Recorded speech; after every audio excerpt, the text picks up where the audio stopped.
सुम्मी की रसोई में सीखेंगे पंजाबी स्टाइल सरसों का साग और मक्की की मूली वाली रोटी। तो उसके लिए पहले हम सरसों के साग की तैयारी करेंगे। तो ये हमने ली है 800 ग्राम के करीब ली है सरसों। ये देसी वाली सरसों है। इसके पत्ते थोड़े छोटे होते हैं और इसके डंठल भी बहुत ज्यादा सॉफ्ट होते हैं। और मंडी में दूसरे तरीके की भी सरसों मिलती है जिसके पत्ते थोड़े चौड़े और उसके डंठल थोड़े से सख्त होते हैं। तो दोनों तरीके की सरसों आप साग के लिए यूज कर सकते हैं जो आपको पसंद हो। और साथ ही ये मैंने ली है 200 ग्राम के करीब ली है पालक। और साग बनाने के लिए यहाँ मैंने 100 ग्राम के करीब लिया है बथुआ और एक मुट्ठी के करीब हम यहाँ यूज करेंगे मेथी। तो बढ़ते हैं रेसिपी की तरफ। सबसे पहले हम सरसों के पत्तों की कटिंग करेंगे। इस तरीके से एक एक करके लगाते जाएंगे और एक इसकी गुच्छी तैयार करेंगे। और देखिए इसमें कोई भी देखिए ऐसे पीला पत्ता हो या कूड़ा हो या कोई घास का टुकड़ा हो तो आप उसे साथ साथ ही गुच्छी बनाते समय निकालते जाइए। ये देखिए जैसे इस तरीके से ये पीला पत्ता है तो आप इसे निकाल दीजिए। इसी तरीके से हम सारे साग की गुच्छी तैयार करके उसकी कटिंग करेंगे। ये देखिए कुछ इस तरीके से। इसके डंठल सॉफ्ट होते हैं बहुत ज्यादा, उसे छिलने की जरूरत नहीं होती। तो हम बस थोड़े से डंठल एक्स्ट्रा वाले डंठल को हम उतार लेंगे। इस तरीके से कटिंग कर लेंगे और इस तरीके से काट लेंगे। ये देखिए जो देसी वाली सरसों होती है और एक बड़े वाली सरसों होती है। अगर आपके यहाँ देसी वाली सरसों मिलती है तो आप उसी का यूज कीजिए। उसके मुकाबले में इस सरसों का साग बहुत ही ज्यादा टेस्टी बनता है और बहुत ही ज्यादा मुलायम बनता है।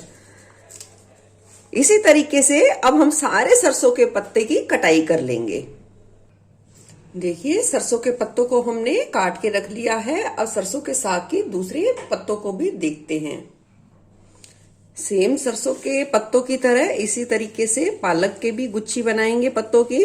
और जो भी एक्स्ट्रा पत्ता हो, गला हुआ हो, घास हो तो उसको हम साथ ही साथ अलग करते जाएंगे।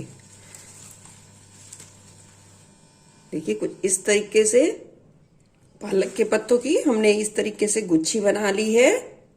और इसके अब एक्स्ट्रा डंठल को हम निकाल देंगे और इसे भी काट लेंगे।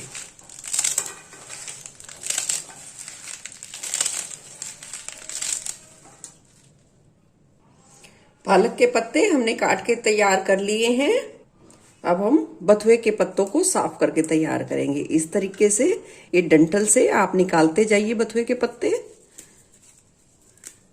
और इसी तरीके से हम सारे बथुए को साफ करके तैयार करेंगे। बथुए के पत्तों को हमने साफ करके अलग कर लिया है। इसे आप चाहे काट कर भी यूज कर सकते हैं, चाहे ऐसे भी डायरेक्ट साग में डाल सकते हैं क्योंकि ये बहुत ही ज्यादा नरम होते हैं। और बथुए की तरह हम इस तरीके से मेथी के भी एक मुट्ठी के करीब पत्ते साफ करके निकाल लेंगे।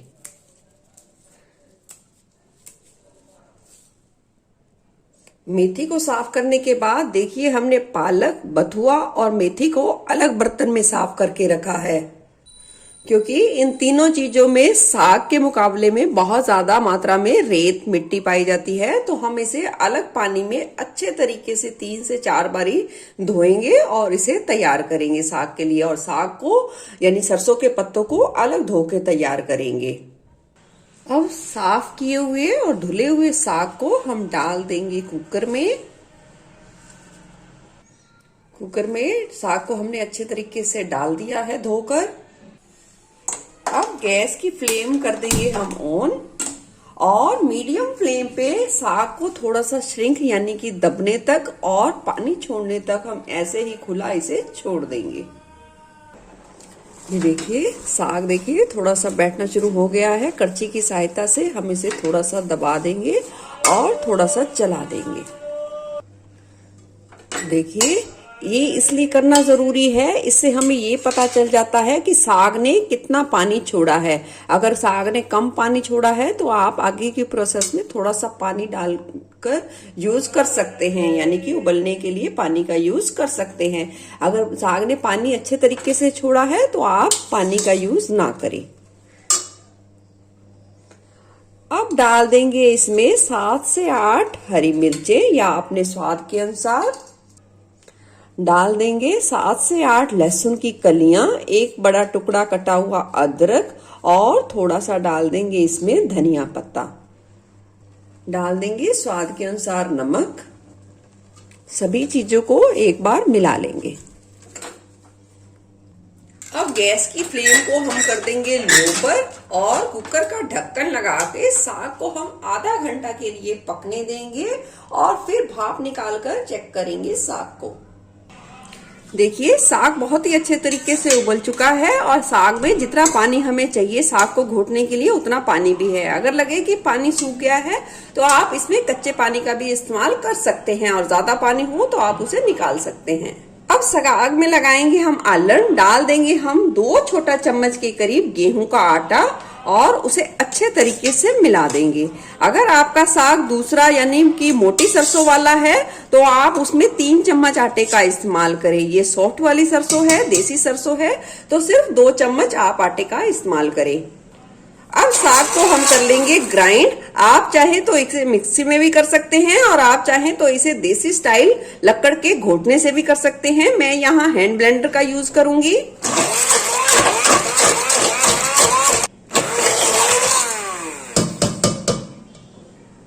साग को बिल्कुल ज्यादा बारीक नहीं करना है, इसे हल्का हल्का सा हमने दरदरा रखना है, सिर्फ बिल्कुल थोड़ा थोड़ा सा दरदरा। ये देखिए, देख सकते हैं। अब साग को हम अच्छे तरीके से कढ़ाएंगे ताकि आटे का जो फ्लेवर है वो खत्म हो जाए और आटे की वजह से साग में सारे फ्लेवर बहुत ही अच्छे तरीके से उभर कर आए। अब साग को पकने के लिए हमने गैस पर चढ़ा दिया है। साग को लो फ्लेम पे हमें 12 से 13 मिनट के लिए पकाएंगे ताकि आटे का कच्चापन बिल्कुल अच्छे तरीके से निकल जाए और सारे फ्लेवर बहुत ही अच्छे तरीके से उभर कर आए। इस प्रोसेस को साग को आप ढककर करिए क्योंकि साग की छींटे जब पकने शुरू होता है तो बहुत ही ऊंचाई पर उठती हैं और अगर आप पे गिर जाए तो वो बहुत ही ज्यादा आपको जला सकती हैं और आपका ये जो किचन काउंटर है उसे भी गंदा कर सकती हैं। तो इसलिए आप इसे ढककर पकाएं। देखिए, चेक कर लेते हैं साग को। ये देखिए, साग जब कुकर के तले पर देखिए थोड़ा थोड़ा सा लगना शुरू हो जाए, इसका मतलब साग आपका बहुत ही अच्छे तरीके से पक चुका है। अब इसमें कोई भी आटे का कच्चापन नहीं है और सारे फ्लेवर बहुत ही अच्छे तरीके से उभर कर आए।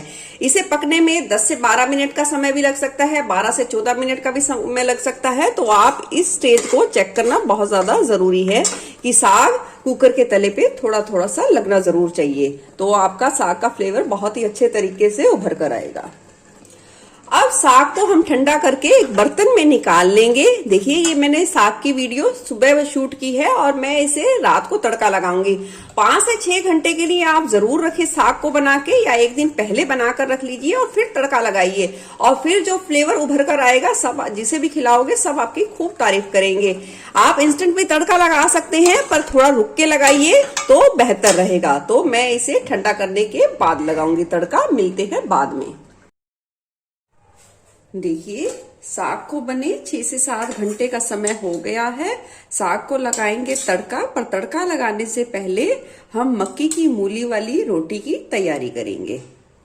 आपको जितनी रोटी बनानी हो मक्की की उस हिसाब से आटा लगा सकते हैं। मैं यहाँ 7 से 8 रोटी के लिए आटा लूंगी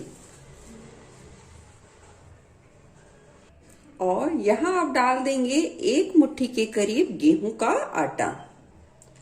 7 से 8 रोटी के लिए हमने एक मीडियम साइज की मूली ली है जिसे हमने बारीक कद्दूकस कर लिया है और उसे भी डाल देंगे। बिना निचोड़े ही आपको मूली को डालना है पानी के साथ। डाल देंगे 1/4 चम्मच से थोड़ा सा ज्यादा नमक। नमक की क्वांटिटी आप अपने स्वाद के अनुसार कम ज्यादा कर सकते हैं। सभी चीजों को अच्छे तरीके से मिला लेंगे।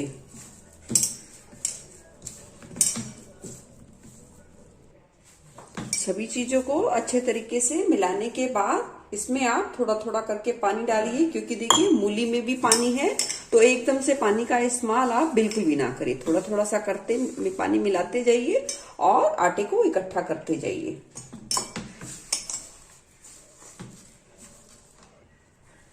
आटे को हमने इकट्ठा कर लिया है। देखिए आटा देखिए बिल्कुल भी जिस परात यानी जिस बर्तन में हमने गूंथा है उससे बिल्कुल भी नहीं चिपका है। इसका मतलब हमने बिल्कुल सही मात्रा में पानी का इस्तेमाल किया है।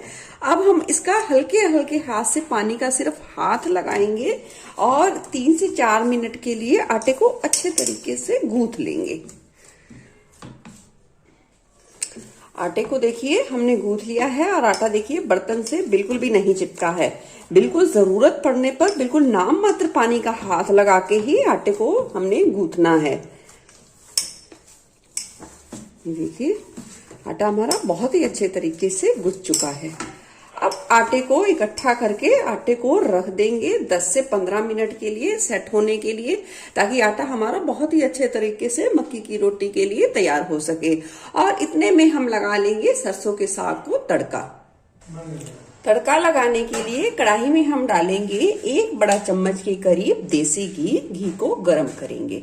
घी जैसे ही गर्म होगा इसमें डाल देंगे थोड़ा सा खड़ा धनिया। खड़ा धनिया को हम कुछ सेकंड के लिए गरम घी में भून लेंगे। अगर आपको नहीं पसंद तो आप खड़ा धनिया डालना बिल्कुल टोटली स्किप कर सकते हैं। जैसे ही खड़ा धनिया अच्छे तरीके से भुना जाएगा हम इसमें डाल देंगे 2 मीडियम साइज के कटे हुए बारीक प्याज।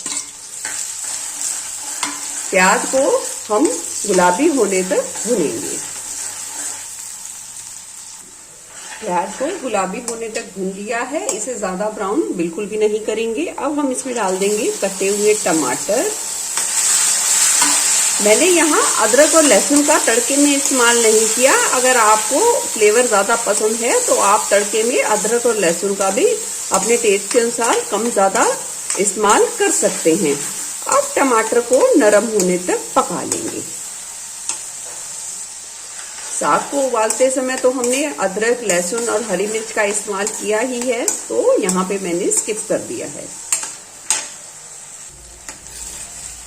देखिए तड़के को हमने बहुत ही अच्छे तरीके से भून लिया है। अगर आपको लगे कि नमक डालना है तो आप तड़के में नमक का इस्तेमाल कर सकते हैं, पर पहले साग को थोड़ा सा टेस्ट कर लीजिए फिर नमक का इस्तेमाल करें, क्योंकि साग को उबालते समय हमें ऑलरेडी नमक का इस्तेमाल कर चुके हैं। अब डाल देंगे इसमें आधी चम्मच के करीब लाल मिर्च पाउडर।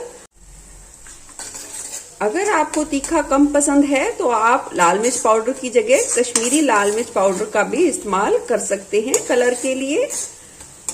अब सारे तड़के को 20 से 30 सेकंड के लिए अच्छे तरीके से भून लेंगे, ताकि मिर्च का बहुत ही अच्छा टेस्ट आए और बहुत ही अच्छा कलर आए। अब डाल देंगे इसमें सरसों का साग। मैंने जितना साग बनाया था मैं यहाँ आधे साग का यूज करूंगी, और ये आधे साग के हिसाब से ही मैंने आपको तड़का बताया है। इसे अच्छे तरीके से मिला लेंगे।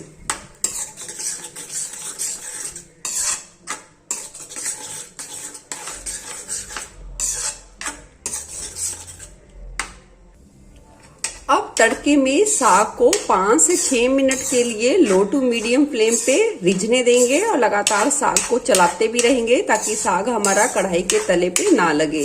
इससे क्या होगा, साग में बहुत ही अच्छे तरीके से फ्लेवर सारे उभर के आएंगे और जितना भुनाव होगा साग का उतना ही वो ज्यादा टेस्टी बनेगा। साग को भूनते हुए 5 से 6 मिनट का समय हो गया है। अब हम इसमें डाल देंगे 1 बड़ा चम्मच मक्खन और इसे अच्छे तरीके से मिला देंगे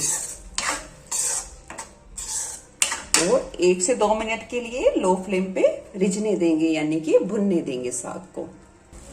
साग बनके बिल्कुल तैयार है। अब बना लेते हैं साग के साथ मक्का की रोटी।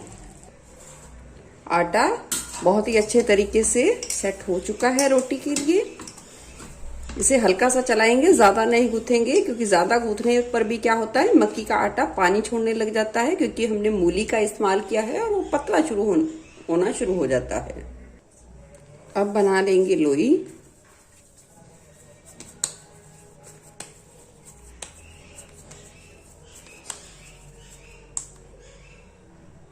हमने एक प्लेट में मक्की का सूखा आटा ले लिया है, इसे अच्छे तरीके से लपेट देंगे और हल्के हाथ का प्रेशर देते हुए बेलेंगे।